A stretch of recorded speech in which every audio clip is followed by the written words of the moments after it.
So 2 games with Gabarri. What did you see in terms of growth from game 1 to game 2? I thought he did some good quarterback stuff. He progressed on some reads and checked the ball down.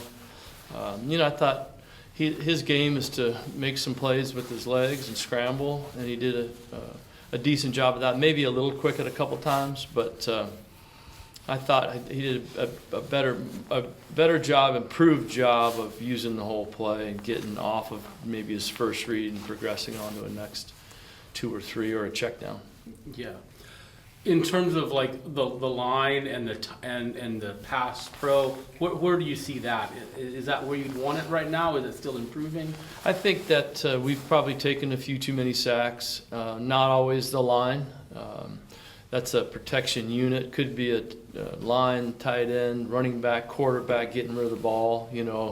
We took a sack on a flea flicker that we had a open throw that we probably either could have gotten rid of the ball or thrown the ball away if he didn't see it very well. So not all the O-line, but definitely need to protect better, longer, and then play fast at quarterback, get rid of the ball.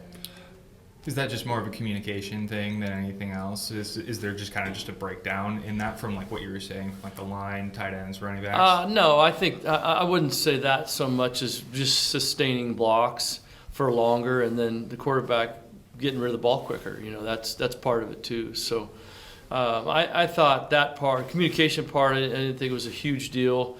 Maybe a one-on-one matchup gets us. Holding the ball too long could get you, just a matchup error. But overall, we just have to be able to stand back there for longer, and then we've got to play quick at quarterback and get open when we've got opportunities in man coverage and then complete the ball. Looking at Tulsa, what do they do defensively that you think you can maybe take some advantage of on Saturday? They don't give you a crazy ton of different looks. They kind of play their defense and they play it well. They're in good position. They play hard and physical. So we'll have to match that intensity. You can see them flying around. They've had, they beat Oklahoma State, which is a good team. It was a matchup problem for them, and they beat them. And then they had a couple close games that they didn't come out on top. So they've been in games, in all their games for the most part. So we've got to have a great week and be able to prepare and play a tough game on the road early. It's an early start, and luckily we practice in the morning, so we're used to getting going. But they are you can see them flying around on tape, and they are physical.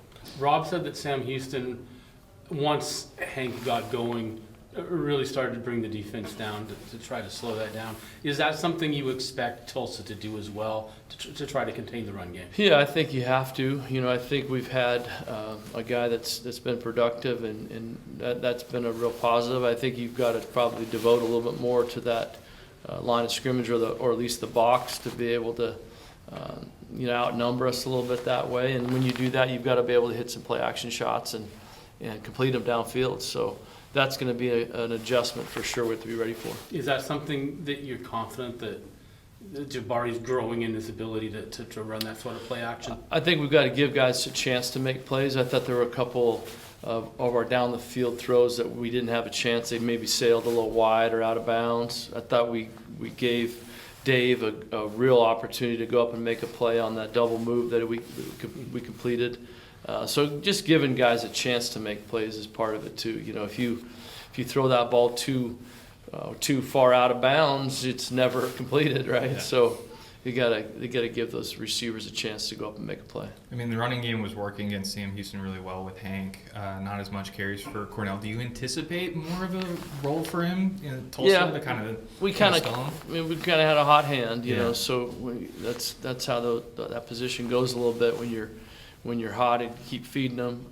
But you'd like to keep guys fresh and be able to have a rotation too. So we'll continue to look at that. Obviously, you come back to Oregon State, a place where you've got connections, and the year hasn't gone the way that anybody would have wished. But as you look back on this year, what are your feelings about it, and your thoughts on just reconnecting with Oregon State? Yeah, it's been great. Obviously not gone the way we wanted it to, and it's a difficult situation when you make a change like that, like we did midseason. And there's a lot of I've got a lot of history and pride for this place, and I care about it a ton. And so for us to be struggling makes it hard, but it's a great place. Anybody that comes here knows that living here is a great place to raise your kids, and it's a small town that cares about football. So you can't ask much more than that when you're looking at jobs or trying to get a job. But we're just trying to take one day at a time and go win the next game.